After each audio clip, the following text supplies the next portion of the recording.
¿Qué es ozono, Martín? O sea, ¿cómo tengo que entender el ozono? Considero que para poder entrar en lo que es la problemática medioambiental, y en particular respecto de la capa de ozono, como esto se debe a una serie de reacciones químicas, sería bueno conocer primero, de una manera simple y accesible, los elementos que nos permitirán comprender de qué manera se produce esto.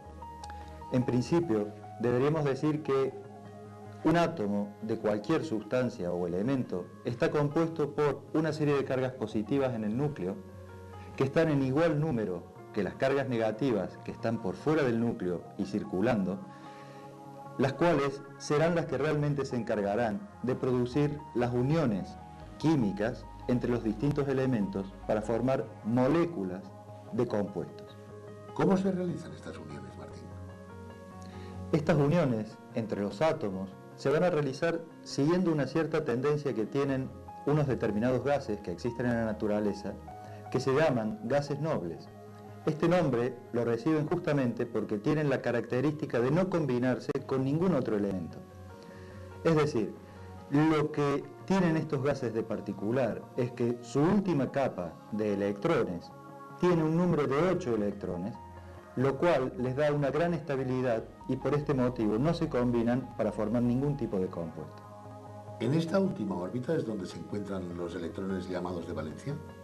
Son los de la última capa, los electrones de valencia, justamente porque al ser los que están más alejados del núcleo, serán los que menor atracción tengan por este. Y por otro lado, serán los que en primer momento se pondrán en contacto al acercarse los átomos y fusionar sus capas, que es lo que produce la unión. O sea, que lo que querrán tener serán 8 electrones en la última órbita, todos los átomos. Sí, todos los átomos tenderán a tener 8 electrones en la última capa, porque de esta manera ellos son muy estables, es decir, se encuentran muy cómodos, por lo tanto no se querrán combinar con otros átomos. En el caso de la molécula de agua, observamos que esta regla de tener 8 electrones en la última capa se cumple para el oxígeno, pero observamos en la imagen que no se cumple para el caso del hidrógeno. Esto es simplemente porque el hidrógeno junto con 2 elementos más no cumplen esta regla de los 8 electrones en la última capa. Para estos átomos, el tener 2 electrones en la última capa ya le dan la estabilidad suficiente para mantener el compuesto de manera estable. Como podemos ver en la imagen, la molécula de oxígeno está compuesta por 2 átomos de oxígeno, por eso su símbolo químico es O2, los cuales al acercarse y llegar a compartir sus órbitas, cada uno de ellos logra tener 8 electrones, 6 propios y 2 del otro átomo que los comparte con el primero. Esto hace que este compuesto oxígeno sea muy estable, lo cual se observa porque en la atmósfera está en un 21% respecto de los otros gases que la componen. Me dices que el oxígeno se encuentra en una concentración de un 21% en la atmósfera. ¿Qué otros gases componen la atmósfera y dónde se encuentran? Estos gases a los que hacemos referencia se encuentran rodeando la Tierra en una capa que justamente conocemos como atmósfera, pero que se divide en 2 subcapas en principio, que las conocemos como troposfera, que es la que está más cercana a la Tierra en contacto con ella, y la otra más exterior, que es la estratosfera. El ozono, que en definitiva es el gas que nos interesa en este momento, se encuentra distribuido en ambas capas, pero tiene la particularidad que el ozono troposférico provoca problemas para la salud, provoca problemas para los distintos materiales porque los deteriora, y sin embargo el ozono estratosférico nos sirve como un gran escudo protector frente a las radiaciones ultravioletas del Sol de alta energía. Vamos a ver, ¿cómo y dónde se forma el ozono?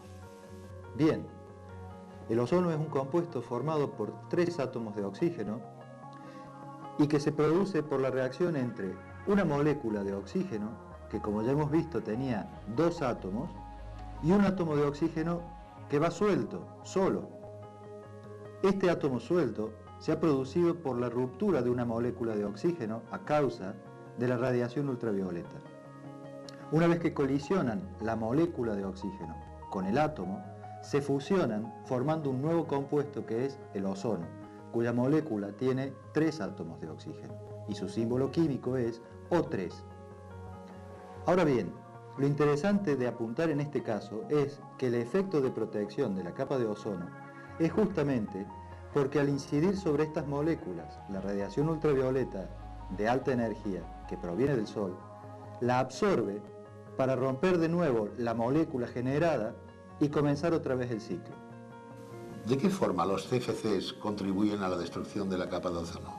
Bueno, la respuesta a tu pregunta, Francés, quizás la tendríamos que buscar en una propiedad de los CFC. Paradójicamente son muy estables. Muy estable significa que tendrán una larga vida.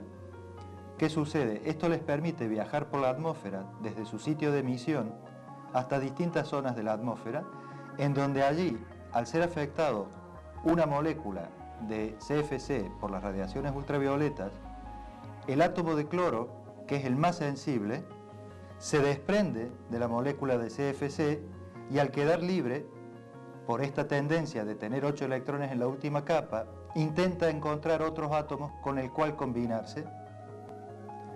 Claro, el átomo o la molécula, mejor dicho, más inestable que va a encontrar va a ser la de ozono. Y tal es así que un solo átomo de cloro liberado de una molécula de CFC puede llegar a destruir hasta 100.000 moléculas de ozono hasta lograr su neutralización por combinación con algún otro elemento que se encuentre presente. Vamos a ver, Martín, ¿qué explicación tiene que la reducción del espesor de la capa de ozono se produzca en la Antártida si realmente allí no se liberan los CFCs? Bien, el problema es que dada la geografía que tiene el Polo Sur, que es una geografía plana, lisa, sin mayor relieve, y las corrientes de aire, es decir, corrientes de viento que se producen en la zona alta de la atmósfera, este movimiento de la masa de aire conlleva que se concentre en mayor cantidad en el Polo Sur la emisión de CFC y en menor cantidad en el Polo Norte. Por consecuencia, al ser más alta la cantidad de moléculas que encontraremos en el Polo Sur, cuando es la primavera, sale el sol y esta radiación comienza a afectar las moléculas liberando los átomos de cloro que, como ya vimos, pasan a destruir las moléculas de ozono. Ahora bien, también es bueno apuntar la realidad de que últimamente, si bien continúa el problema de la capa de ozono, se ha reducido en cuanto a su intensidad, y esto es debido a las medidas que se han tomado en cuanto a la emisión de los gases. Un nuevo refrigerante como el que estamos mencionando, que es el R600A, no solo no contamina en absoluto en cuanto a lo que es el efecto de capa de ozono, sino que tampoco incide en el efecto invernadero. Dos propiedades que, dada la problemática que nos aqueja en este momento, son fundamentales. Claro, también se puede plantear como inconveniente el hecho de que este refrigerante sea explosivo, pero basta pensar que convivimos con gases como el butano en nuestra casa y hacemos uso de él cotidianamente sin que por esto sea un problema en cuanto a accidentes. Simplemente al técnico le recomendaría primero perderle el miedo, pero por otro lado tener las máximas precauciones. Todas las herramientas que tendremos que utilizar para intervenir en instalaciones, hacer carga, hacer uniones, son de muy simple manejo, fácil aprendizaje. Por otro lado, dadas las propiedades termodinámicas del R600A, que nos permite reducir respecto del R12 hasta un 60% la carga del equipo y respecto de los otros refrigerantes hasta un tercio, esto implica un menor consumo energético, nos permite trabajar a presiones de alta menores. Considero que la mayoría de los fabricantes con el tiempo se inclinarán por la adopción de este refrigerante para aplicarlos a sus máquinas.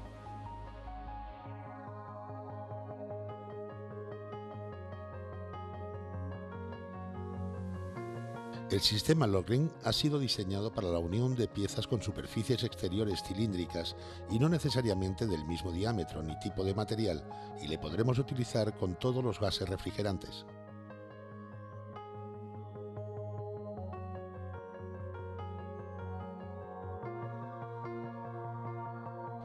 Es un procedimiento de unión fija y hermética por el cual ambas piezas son introducidas de forma telescópica una dentro de la otra, con la particularidad de que no se reduce la sección de paso de los tubos a unir. La herramienta de montaje Lockring puede alojar diferentes bocas de mordaza de apriete que varían según el tipo de unión a realizar o bien según los diámetros de los tubos que tengamos que unir.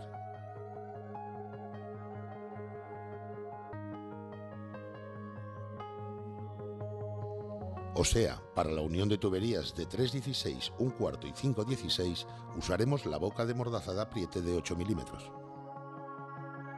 Para la unión de tuberías de 3/8 usaremos la boca de mordaza de apriete de 10 milímetros.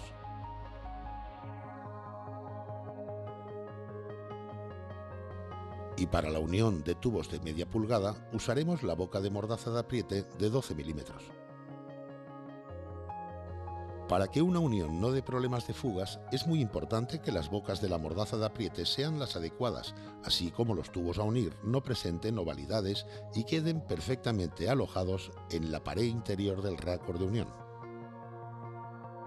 Los anillos Lockring tienen un contorneado interior especial, de tal forma que al deslizarse sobre el raccord central producen una compresión del mismo, consiguiendo de esta manera un contacto uniforme y estrecho entre el citado raccord central y los diámetros exteriores de los tubos, a los cuales somete a una reducción inapreciable dentro de los límites elásticos de sus materiales.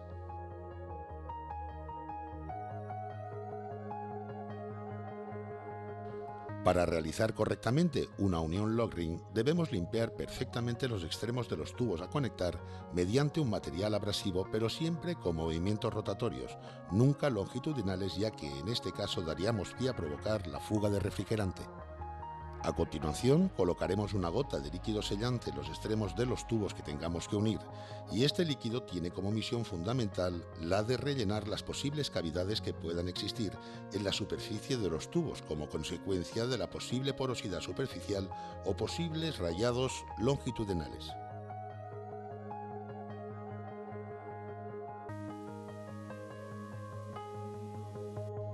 Endurece rápidamente ante la falta de contacto con el oxígeno y el elevado contacto de superficie metálica. Para una mejor distribución del líquido sellante es aconsejable girar el manguito de unión en sentido rotatorio 360 grados. Cuando accionemos los brazos de la pinza y debido al desmultiplicador que tiene instalado, se realizará una mejor acción de presión con la que deformaremos plástica y elásticamente la unión y obtendremos así unas uniones resistentes y a la vez elástica entre metal y metal. Una vez finalizada la unión, puede ser sometida a pleno rendimiento pasados unos 3 minutos para una presión máxima de hasta 50 bars.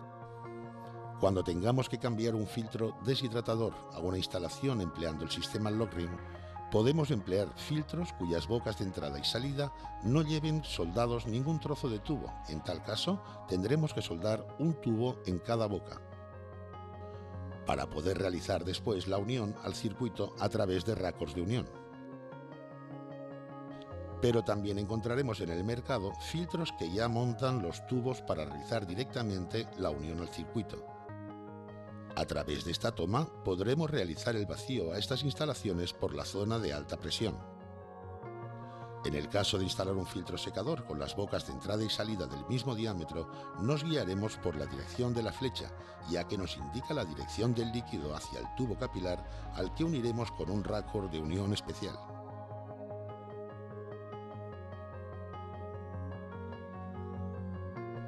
Para elegir el tipo de raccord, mediremos el diámetro exterior del tubo y el diámetro exterior del tubo capilar, ya que al tubo capilar se le conoce por su diámetro interior. O sea, utilizando los raccords apropiados será muy fácil su instalación.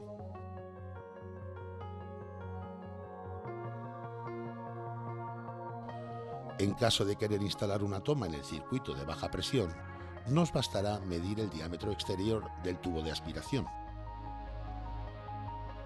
Cortaremos el tubo por donde nos permita trabajar con más comodidad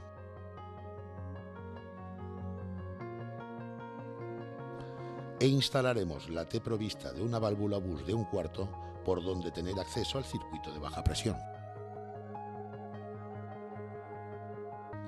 O sea que disponiendo de manguitos para diferentes diámetros de tubos, podremos realizar todas las intervenciones que precise una instalación, sea cual sea el fluido refrigerante que utilice, sin realizar una sola soldadura.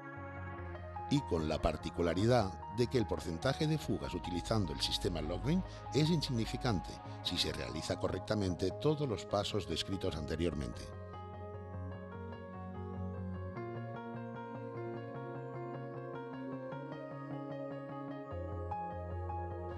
Para la intervención de instalaciones equipadas con R600A dispondremos en el mercado de diferentes opciones en cuanto al instrumental que vayamos a utilizar para realizar el vacío y carga de refrigerante a una instalación.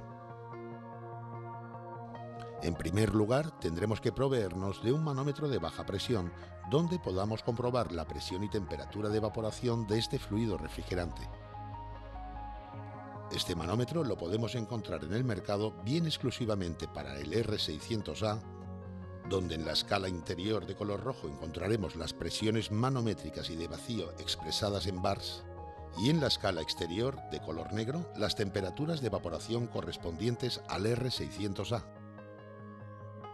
O bien manómetros que incluyen otros refrigerantes, en este caso con el R403B, refrigerante mezcla sustituto del R502, y con el R413A, sustituto del R12.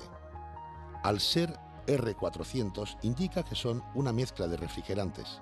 Por tal motivo, tendremos que disponer el envase de forma que su trasvase se realice en estado líquido, ya que de esta manera conservaremos exactos los diferentes porcentajes de la mezcla. En caso de sobrecarga de refrigerante, utilizando un R400, deberemos instalar previamente una válvula o bus antes del filtro secador, ya que en este punto le podremos descargar en estado líquido.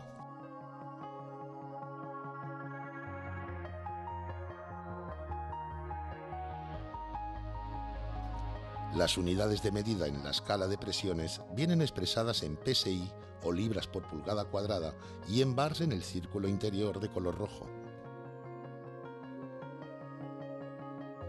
Estos manómetros podrán ir montados en una llave de servicio simple o bien en una estación de carga,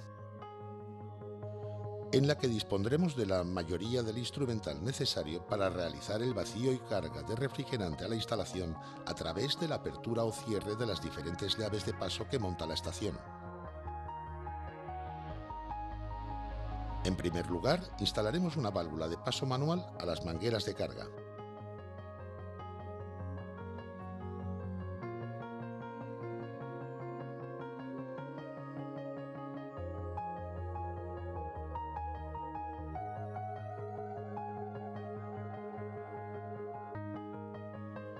Ya que, una vez entrado el refrigerante a la instalación, ésta trabajará en zona de vacío.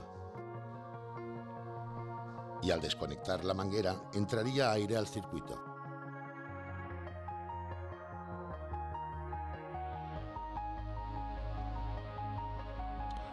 Para controlar el vacío a una instalación, dispondremos en cualquiera de los dos manómetros de la zona destinada para tal efecto, aunque la estación de carga va equipada con un vacuómetro donde a través de la aguja móvil podremos controlar el vacío efectuado, que en este caso conectaremos a la toma de alta presión.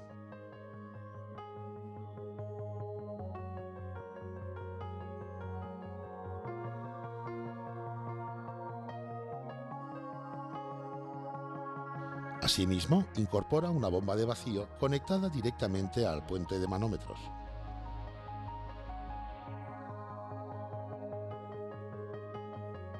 En caso de no disponer de estación de carga, podremos utilizar una bomba de vacío equipada con aceite mineral, ya que es el mismo aceite que monta la instalación.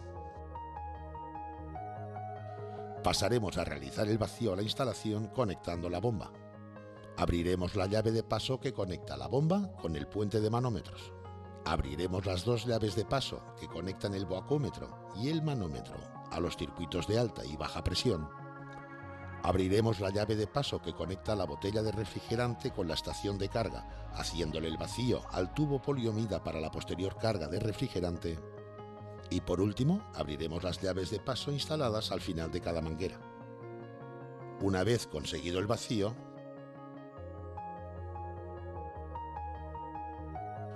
cerraremos la llave que comunica la bomba con el puente de manómetros y desconectaremos la bomba, comprobando la estanqueidad del circuito. Pasados unos minutos, es normal en este tipo de instalaciones que la aguja del manómetro indique pérdida de vacío, y no precisamente por tener una fuga, sino esto es debido a que hay refrigerante mezclado en el aceite y que está entrando en evaporación a causa del vacío efectuado. En tal caso, cerraremos las llaves de paso de las mangueras y pondremos la instalación en marcha durante un minuto. De esta manera se liberará el resto de gas atrapado en el aceite. Pararemos la instalación y abriremos despacio la llave de paso de la manguera de alta, cuidando de no sobrepasar la presión atmosférica, ya que tenemos conectado el vacúmetro. Conectaremos de nuevo la bomba de vacío hasta conseguir un vacío correcto. Si lo que se quiere realizar es la extracción de refrigerante R600A del circuito frigorífico, instalaremos una válvula rápida antes del filtro deshidratador, asegurándonos que lleve una junta tórica en su interior.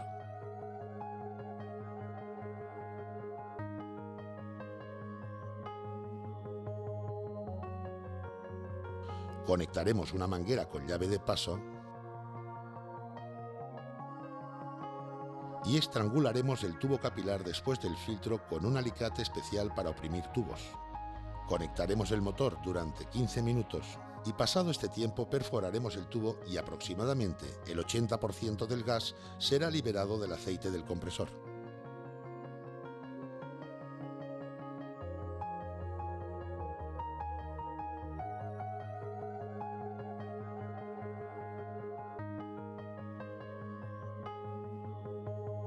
En el caso de que nos encontremos con un compresor defectuoso, o sea que no funciona,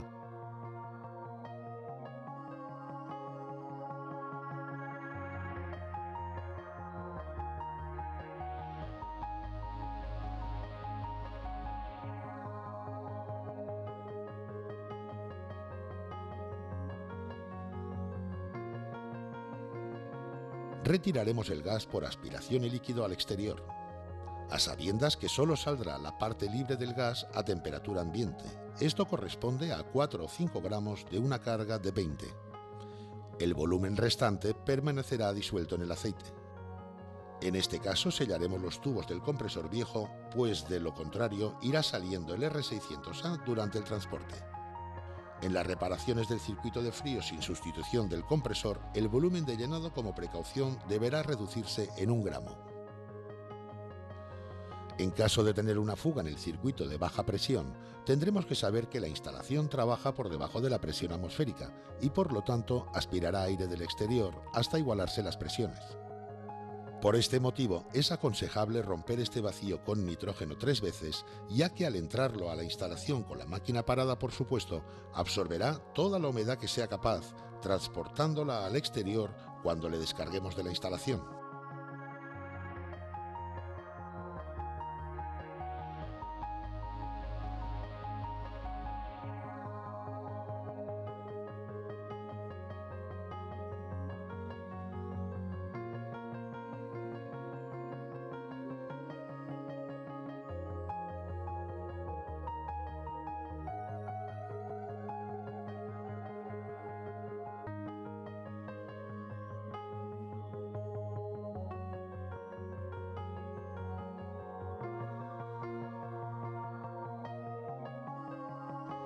En caso de utilizar vacúmetro, solo introduciremos nitrógeno hasta la presión atmosférica. Seguidamente, realizaremos de nuevo el vacío, observando que conseguimos un vacío más profundo al estar deshidratando la instalación a unos valores óptimos para su posterior buen funcionamiento.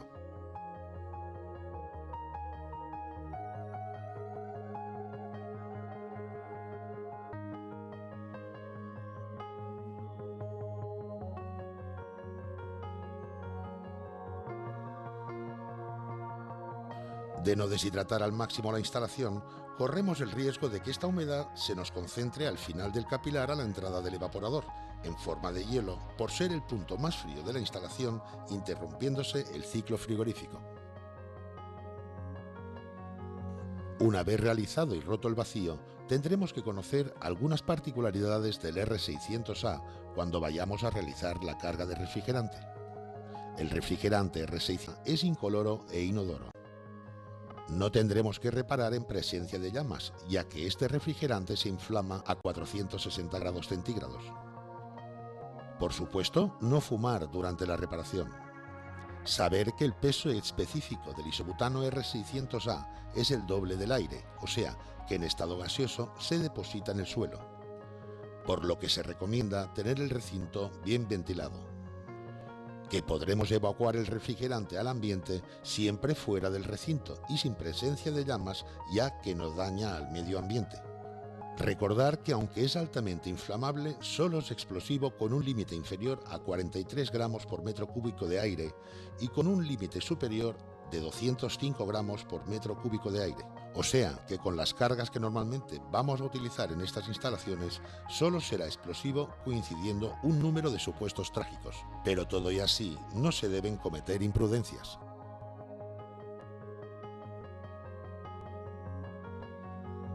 La estación de servicio incluye un soporte especial donde alojar el envase de refrigerante en posición invertida encima de la báscula, ya que siempre deberemos cargar en fase líquida. Una vez instalada la llave de servicio en el envase de refrigerante, lo fijaremos en el soporte y lo conectaremos a la estación de carga a través de un tubo poliomida para evitar errores de lectura dado su poco peso, reducida longitud y diámetro interior ante unas cargas tan pequeñas de refrigerante. Una vez efectuado el vacío por la toma de alta presión, es conveniente sellar el tubo de la válvula lo más cerca posible del filtro para evitar acumulación de líquido en su interior, ya que esto influiría en el rendimiento de la instalación. Consultando la placa de características, introduciremos el peso de refrigerante en fase líquida por el circuito de baja y con la máquina parada. Dejaremos pasar un tiempo prudencial para que se igualen presiones de alta y baja. Pondremos la instalación en marcha y comprobaremos que las temperaturas interiores sean correctas.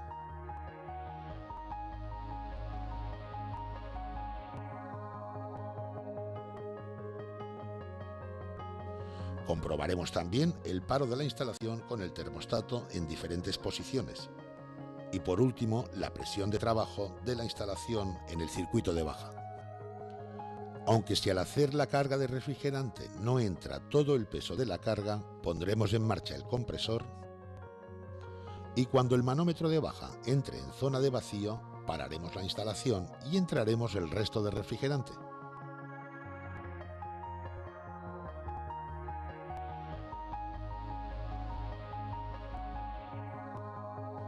La carga la realizaremos en estado líquido y siempre por aspiración. No se deberá arrancar el compresor sin algo de refrigerante dentro de la instalación, puesto que de lo contrario se pueden producir chispas eléctricas. Al poner la instalación en marcha, comprobaremos que las instalaciones equipadas con R600A son menos ruidosas ya que las presiones de trabajo son menores.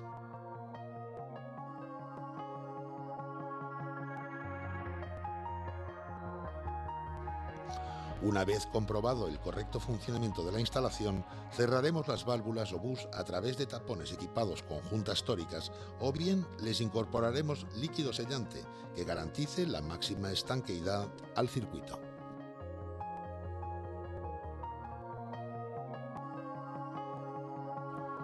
En cuanto al seguimiento y diagnóstico de averías en aparatos equipados con el isobutano R600A, encontraremos ciertas variaciones en cuanto a los síntomas de la avería, así como en la toma de presiones detectadas en la instalación, si las comparamos con las detectadas en aparatos que trabajan con R12 o con una mezcla, o sea, un R400,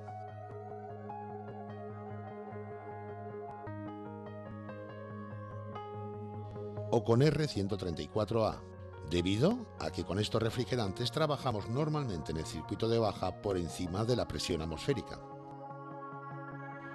En los aparatos equipados con R600A, la presión de baja, estimada como normal, se encuentra en la zona de vacío, o sea que hay más presión en el exterior que en el interior del circuito.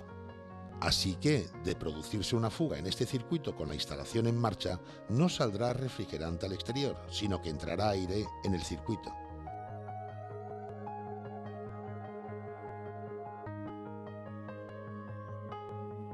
mezclándose con el refrigerante y comportándose como un incondensable ante el seguimiento y diagnóstico de averías. Creemos importante para el técnico de servicio el familiarizarse con los nuevos síntomas que se encontrará ante un aparato en avería y su relación con las presiones de trabajo detectadas para poder dar un diagnóstico rápido y eficaz de los motivos que la han ocasionado.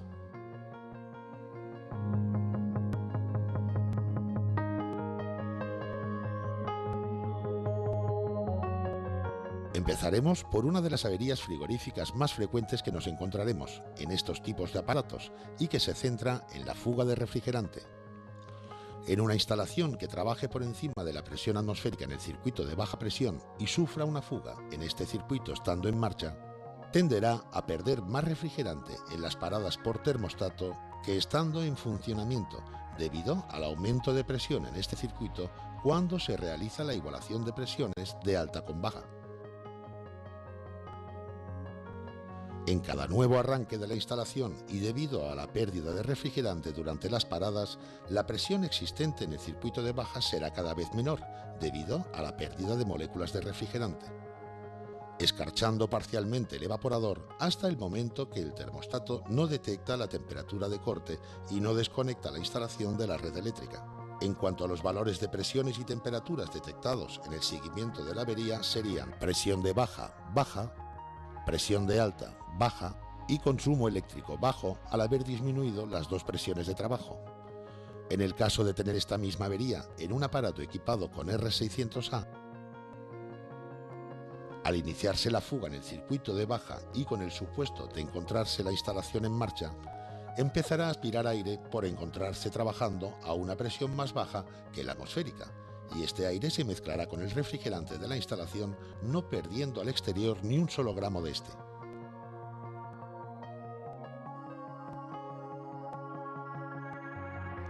Este aire mezclado con el refrigerante se comportará como un incondensable con estas presiones de trabajo, por lo que la presión de alta subirá encontrándonos el primer tubo del condensador a una temperatura exageradamente caliente debido a la compresión del aire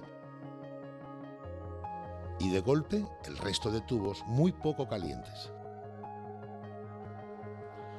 Este aumento de presión hace que aumente el caudal en el tubo capilar, dando como resultado un aumento de presión en el circuito de baja y aumentando a positivo la temperatura de evaporación, por lo que el compartimento, aunque puede estar totalmente escarchado, no llegará a bajar a la temperatura de corte del termostato. Por lo que ante una fuga de refrigerante en una instalación equipada con R600A encontraremos la presión de baja alta, incluso muy cerca de la presión atmosférica y con algo de inestabilidad. La presión de alta será alta y algo inestable, debido a que la presión detectada es la suma de la presión del refrigerante y la del aire a esta temperatura, siendo más elevada conforme aumente la proporción de aire en la mezcla. Bajo estas condiciones de trabajo, la instalación puede llegar a parar por termostato, ya que la temperatura de evaporación al principio de la fuga no sufre grandes variaciones. En este intervalo de paro se produce la fuga de refrigerante al exterior al igualarse la presión de baja con la de alta. En el siguiente ciclo de funcionamiento la presión de baja será más baja al faltar parte del refrigerante y así llegará un momento que a causa de las continuas fugas de refrigerante en los paros, la instalación no llegará a alcanzar la temperatura de corte del termostato, haciendo ciclos continuos de funcionamiento. Habiendo quedado la presión de baja baja, la presión de alta alta a causa del aire existente en la instalación. Ahora bien, de encontrarse la fuga en el circuito de baja y habiendo estado la instalación desconectada de la red durante tiempo prolongado, se habrá producido fuga de refrigerante hasta igualarse la presión del circuito con la presión atmosférica. En el momento que se ponga en marcha la instalación, la presión de baja descenderá a un valor muy cercano al vacío completo. La refrigeración en el compartimento afectado será prácticamente nula. Por el contrario, si la fuga de refrigerante se produce en el circuito de alta presión, siempre habrá pérdida de refrigerante, ya que la presión existente en el circuito siempre será mayor que la presión atmosférica. Los síntomas ante esta avería serían evaporador parcialmente escarchado y funcionamiento continuo del compresor, al no localizarse en el compartimento afectado la temperatura de corte del termostato. En cuanto a la lectura de presiones y temperaturas que encontraremos ante esta avería serán: la presión de baja estará por debajo de lo normal y estable, ya que no se ha producido entrada de aire en el circuito. La presión de alta será baja y estable con respecto a la normal debido a la fuga de refrigerante y a la no presencia de aire en el circuito. El consumo eléctrico también estará bajo al haber disminuido las dos presiones de trabajo. Lo importante es comprobar si la fuga se encuentra en el circuito perimétrico, o sea, de alta presión, o bien en el de baja presión.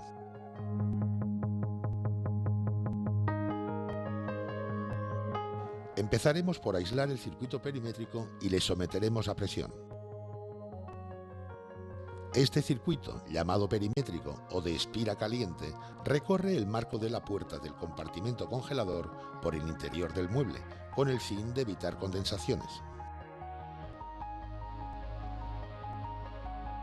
Si queremos presurizar el circuito de baja presión, lo aislaremos de la instalación.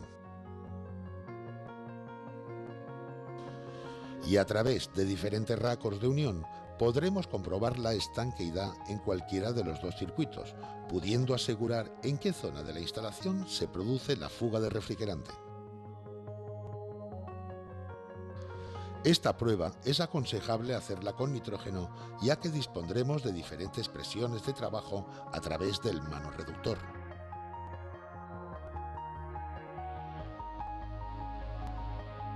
Aunque tendremos que tener presente que cuando presuricemos el circuito de baja no es aconsejable sobrepasar los 8 bars, ya que de lo contrario correremos el riesgo de deformar el evaporador.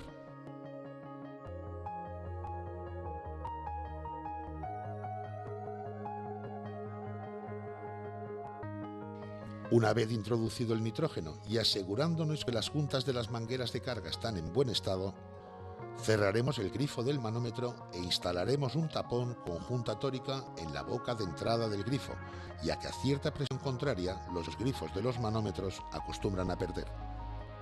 Solo nos queda dejar pasar unos minutos y observar si en el circuito se mantiene la presión. De no mantenerse, podremos asegurar que la fuga se encuentra en su interior. Si la fuga de refrigerante se encuentra en el circuito de baja presión y el evaporador está enterrado en el mueble, podremos dejarle anulado y en su lugar instalar un evaporador de placa, teniendo la precaución de que el tubo capilar tiene que ser del mismo diámetro interior y longitud que el original. Por el contrario, si la fuga se encuentra en el circuito perimétrico, le podremos anular en el interior del mueble y en su lugar montar la misma longitud de tubo en el exterior, ya que de lo contrario reduciríamos el condensador dando lugar a un aumento de la presión de alta y a una mala producción de líquido al final del condensador. Los ciclos de funcionamiento del compresor serían muy largos, sobre todo en verano al haberse reducido la superficie de transmisión de calor en el condensador y alcanzándose la temperatura de corte del termostato en el compartimento al cabo de periodos muy largos de funcionamiento. Al haber anulado el circuito perimétrico, nos podemos encontrar que en los laterales del mueble del compartimento congelador se produzca condensaciones de humedad debido a la gran diferencia de temperaturas entre el interior del congelador y la temperatura exterior del ambiente. Una solución a este problema sería instalar una resistencia de silicona alrededor de la puerta para evitar las posibles condensaciones de humedad.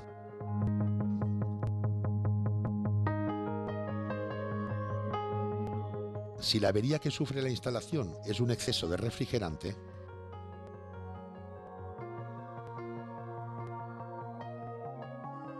nos encontraremos al medir temperaturas interiores con una falta de rendimiento y además con unos ciclos muy largos de funcionamiento, incluso llegando a no parar nunca por termostato.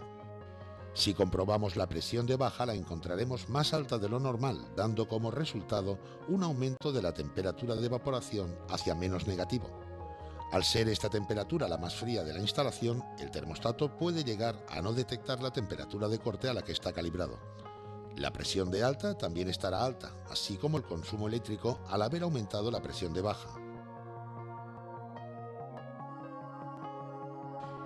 Una vez diagnosticada la avería, iremos descargando de refrigerante a la instalación siempre en estado líquido, hasta dejarla a las presiones y temperaturas normales de funcionamiento, así como el paro de la instalación con los termostatos en diferentes posiciones. De no conseguirlo, lo más aconsejable sería vaciarla totalmente de refrigerante y hacerle un vacío y carga de refrigerante por peso.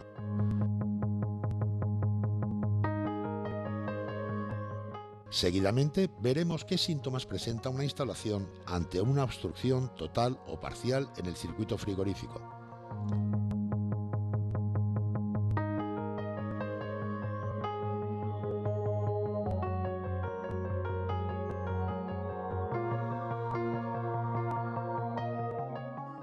En tal caso encontraremos una falta total de refrigeración en el compartimento afectado, una presión de baja en zona de vacío y un consumo eléctrico bajo debido a que el compresor no tiene nada que aspirar.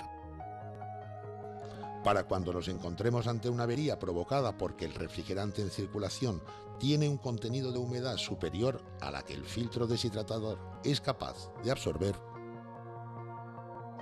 esta humedad se concentrará al final del capilar en su entrada al evaporador, quedándose atrapada en su interior en forma de hielo, obstruyendo al cabo de unos minutos totalmente la circulación del fluido refrigerante.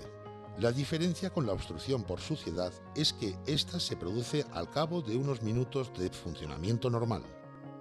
Parando la instalación de la red con el manómetro de baja conectado, observaremos que de ser un tapón de humedad y pasados unos minutos, la presión de baja se recuperará igualándose con la de alta. Y por el contrario, si el tapón total es de suciedad, al desconectar la instalación de la red, nunca se igualarán las presiones debido a la obstrucción existente en el circuito.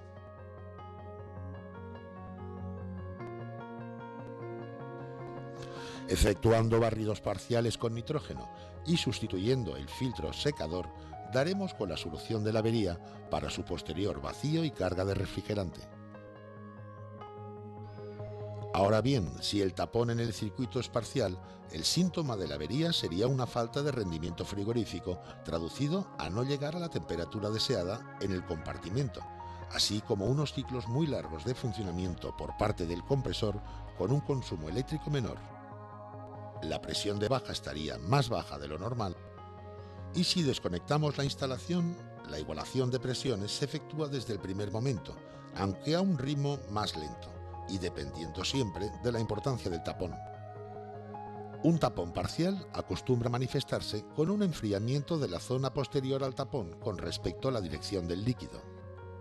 No debemos confundirnos con el enfriamiento que sufre normalmente el filtro secador cuando paramos la instalación de la red, ya que este enfriamiento es producido por la bajada de presión en el circuito de alta durante la igualación de presiones, provocando la evaporación del líquido almacenado al final del condensador al haberse detenido su circulación.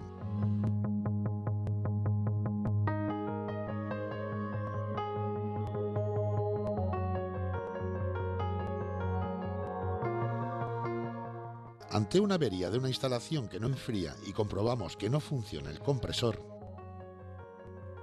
pasaremos a medir tensión entre el Clixon y el relé de intensidad, o bien entre Clixon y PTC.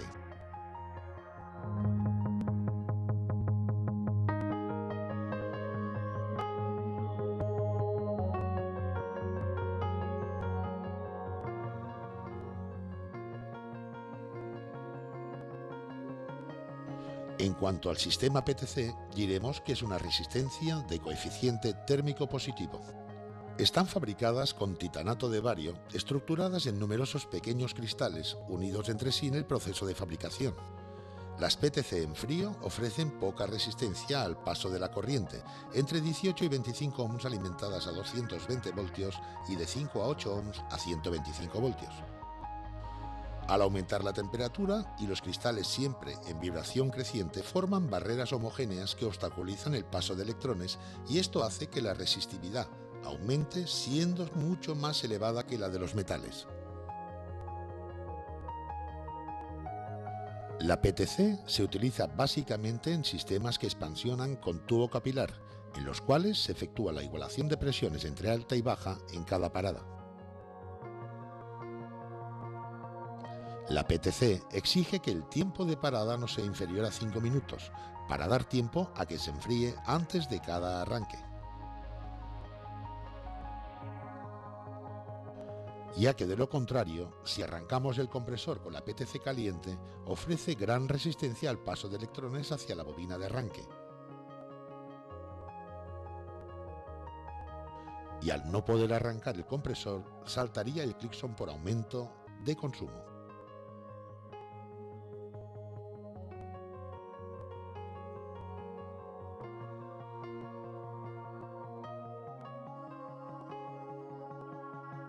Es conveniente que estos compresores no se pongan en marcha si no es con su equipo eléctrico original, al poderse encontrar la bobina de trabajo en otra disposición con respecto a los arranques con relé de intensidad.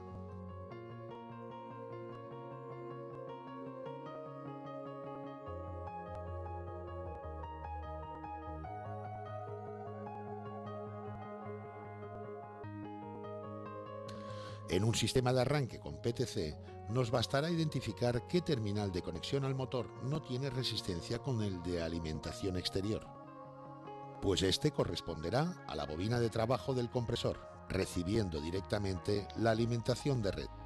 Si realizamos la misma comprobación en el otro terminal, nos encontraremos con el valor de la resistencia de la PTC en frío, y este corresponderá a la bobina de arranque del compresor. Por último, a través del Clixon alimentaremos el punto común de las dos bobinas. O sea, ante una avería que el compresor no funciona eléctricamente y encontramos tensión entre Clixon y la PTC,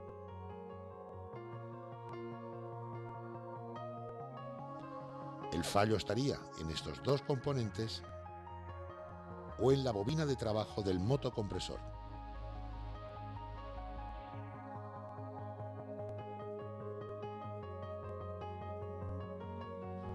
En caso de no encontrar tensión entre la PTC y el Clixon, el fallo estaría normalmente centrado en el termostato.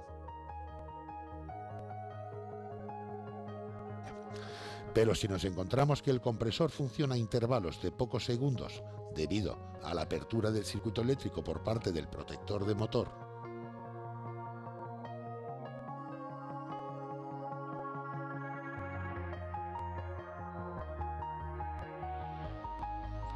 la avería estaría centrada en la propia PTC o en el Clixon o en la bobina de arranque o en los componentes mecánicos del compresor que al no poder girar libremente aumentan el consumo eléctrico.